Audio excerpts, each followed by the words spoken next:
তিন সাহাবী মিলে একবার ভাবলো রাসূল সাল্লাল্লাহু আলাইহি ওয়াসাল্লাম বাড়িতে কি কি আমল করে আমরা একটু আম্মাজানদের জিজ্ঞেস করি, তাহলে আমরাও আমাদের আমলটা একটু বাড়াবো। যে জিজ্ঞেস করলো যে আম্মাজানরা একটু বলেন তো উনি বাসায় কি কি ইবাদত করে, কতটুকু কোরআন পড়ে, তাহাজ্জুদ কেমনে পড়ে।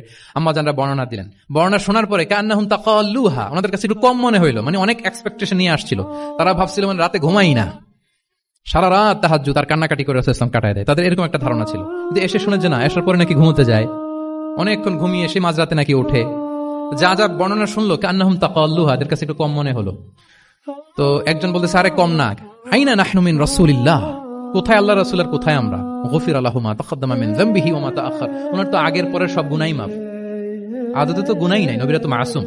তো ওনার সাথে কি আমাদের তুলনা, আমাদের এত কম করলে হবে না, তো কি করতে হবে। একজন বলে যে আজকে থেকে আমি আর ঘুমাবোই না, সারা রাত তাহাজ্জুদ পড়বো। আচ্ছা, আরেকজন বলে আমি আর না খেয়ে মানে রোজা ছাড়া থাকবো না, আমি সাওমে বিসাল করবো, সারা বছর রোজা রাখবো, যা করে আল্লাহ, রোজা থামাবো না, আমি রেগুলার রোজা রেখেই যাব।